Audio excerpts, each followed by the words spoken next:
Herkese merhaba. Gördüğünüz gibi yepyeni bir mutfakla karşınızdayım. Bundan sonra videolarımı sizlerle bu mutfaktan paylaşacağım. Buranın bitmesini yaklaşık 2 aydır bekliyorum. Şu an inanamıyorum burada olup video çekebildiğime. Gerçekten çok mutluyum. Ben çok beğendim. Umarım sizler de beğenirsiniz ve birlikte yüzlerce yemek yapmaya devam ederiz bu mutfaktan. İlk tarif için dedim ki çikolatalı kek yapalım. Tatlı yiyelim, tatlı konuşalım. Kanalımda da çikolatalı kek tarifi daha yoktu zaten. Malzemelerimi toparladım. Birlikte böyle puf puf kabaran nefis bir çikolatalı kek yapacağız. Hemen malzemelere bakalım. 350 gram un, 250 gram şeker, yarım paket krema, 250 gram tereyağı, 150 gram kadar şöyle fıstık kullanıyorum. File halinde satın aldım ben. İsterseniz yerine fındık ya da ceviz de kullanabilirsiniz. 200 gram bitter çikolata, 1 bardak süt, 1 bardak su, yaklaşık 1 yemek kaşığı kadar limon suyu, 3 yemek kaşığı kakao, 3 tane yumurta kullanacağım, biraz da tuz kullanacağım. Malzemelerimiz bu kadar. Şuraya bir karbonat saklanmış. 1 çay kaşığı kadar da karbonat kullanacağım. Hadi gelin yapmaya başlayalım. İlk iş olarak sütün içine limon suyunu ekliyorum. Sütün kesilmesini bekleyeceğim. Bu sayede bir buttermilk elde edeceğim. Bu da kekimizin hem daha güzel kabarmasına hem de yumuşacık olmasına yol açacak. Ondan sonra ocağa geçiyorum. Ocakta şöyle minik bir sos tavam var. İçine tereyağı alıyorum. Su vardı. Suyu ilave ediyorum. Bu arada ocağımı ilk defa kullanacağım. Daha doğrusu mutfaktaki her şeyi ilk defa kullanacağım. Bakalım nasıl olacak. Çikolatanın yarısını ilave ediyorum. Yani 200 gram çikolata vardı. Onun 100 gramını ilave ediyorum. Geri kalanı daha sonra kekin üzerine sos yaparken kullanacağım. Şimdi ocağın altını açıyorum. Her şeyin güzelce erimesini bekliyorum. Kısık ateşte yapacağım bu işlemi. Eridikten sonra devam edeceğiz. Artık ocağın altını kapatabilirim. Şöyle gördüğünüz gibi her şey güzelce eridi. Şimdi bunu ılınmaya bırakıyorum. O sırada biz de unlu karışımı hazırlayalım. Unu önüme aldım. İçine kakao ilave ediyorum. Bu keki sadece kakao ile de yapabilirsiniz ama gerçek çikolata girdi mi işin içine tabii lezzet olarak böyle 2 sınıf üste çıkıyor. Karbonatı aldım. Çikolatanın tadını biraz ön plana çıkarması için de hafif tuz ekliyorum. Her tatlınıza tuz ekleyebilirsiniz. Aklınızda bulunsun. Şöyle bir çırpma teli yardımıyla hem karıştırıyorum hem de kakaoda genelde topak oluyor. Topakları böylece yok etmiş oluyorum. Alternatif olarak kuru karışımınızı eleyerek de ekleyebilirsiniz. Şimdi burası tamam. Ayaklı mikserin yanına gidelim. Yumurtalarla şekeri çırpacağız. Şöyle ayaklı mikserin içine 3 tane yumurtayı alıyorum. Şekeri de ilave ediyorum. Kapağını kapattım. Her şey güzelce karışıncaya kadar çırpıyorum.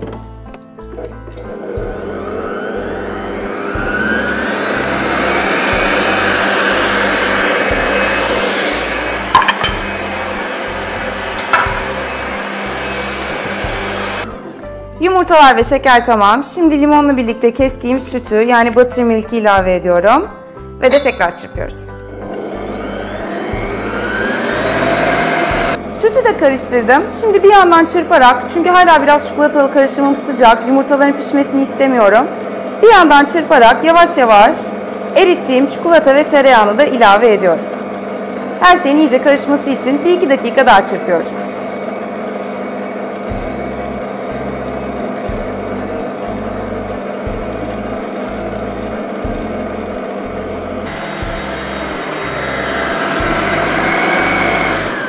Sıra geldi kuru malzemelere. Hepsini aynı anda eklemeyeceğim. Daha iyi karışması için 2 posta da ekleyeceğim. Ondan sonra düşük devirde çırpacağım. Kuru malzemeler de iyice hamura karıştıktan sonra en son fıstıkları da ekleyeceğiz ve ondan sonra pişireceğiz.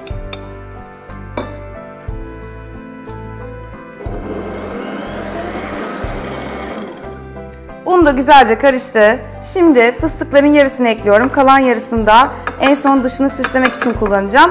Son bir kez daha ayaklı mikseri çalıştırıyorum. Ondan sonra pişireceğiz. Şimdi artık son olarak şöyle bir spatula ile kabın kenarlarından sıyırıyorum. Kalan un varsa onu da tekrar kek hamuruna yediriyorum. Biraz da tatmak istiyorum bakalım pişmeden. Şöyle bir. Bayağı güzel. Bitter çikolata kullandım. Ben bitterci bir insan olduğum için aşırı iyi bence lezzeti. Siz isterseniz sütlü de kullanabilirsiniz. Şimdi bunu bir kek kalıbına alacağım. Bu böyle gördüğünüz gibi bir ejderha kek kalıbı. İlk defa kullanıyorum. Bir Game of Thrones hayranı olduğum için geçenlerde Amazon'dan söyledim. İnşallah güzel çıkar, birlikte göreceğiz.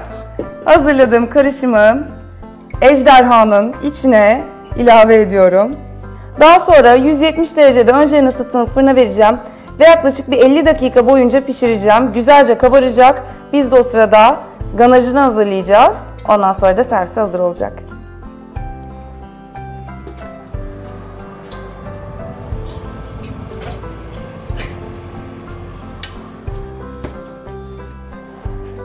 Kekimiz pişerken biz de o sırada ganajı yapalım ki o da soğusun, iyice kıvama otursun. Ganaj için yine sos tavamın içine 100 ml kremayı alıyorum. Kısık ateşte altını açıyorum. Kaynama noktasına geldiğini göreceğim. Altını kapatacağım ve çikolatayı içine alacağız. Şöyle kremanın kenarında baloncuklar gördüğünüz vakit onun altını kapatabilirsiniz. Şimdi içine çikolatayı da ilave ediyorum.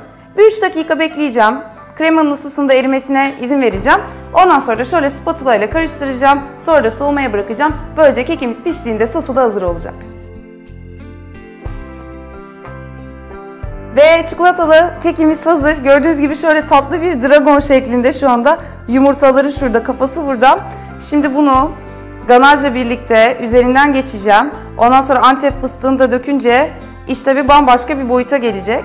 Ben böyle kekleri, pastaları süsleyeceğim zaman servis kasesinin altına şöyle yağlı kağıt koyuyorum ki şu yandan akan sos servis tabağımı kirletmesin diye. Şimdi ilk önce ganajla her yerinden geçiyorum. Ondan sonra Antep fıstığını döküyorum ve sonra hazır oluyor.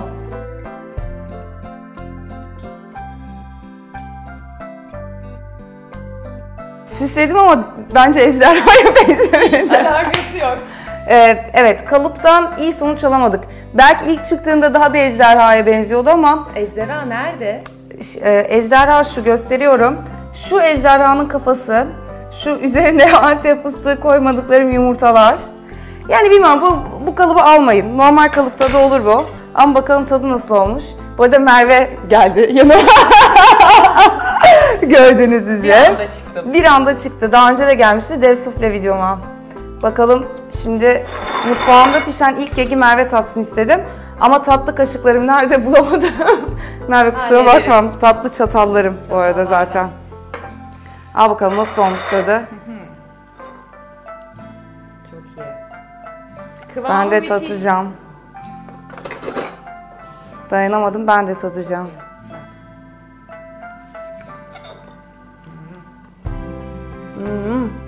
Şöyle yapmak istedim. Bir kere sıcacık daha. Of. Heyecandan Birazdan. biraz daha. Çok iyi. Çok iyi. Ellerine sağlık. Çok iyi olmuş. Hafif ıslak, yoğun. Çikolatanın tadı çok güzel hissediyor bence ama dediğim gibi bence bunun bütün numarası bitter çikolatada. Fıstık yakışmış. Dediğim gibi isterseniz yerine fındık da kullanabilirsiniz, ceviz de kullanabilirsiniz. Ben ne eklerdim? Eğer kış aylarında olsaydık, ben bu keki kış aylarında yaptığım zaman biraz portakal kabuğu rendesi de ekliyorum. O da gayet iyi oluyor.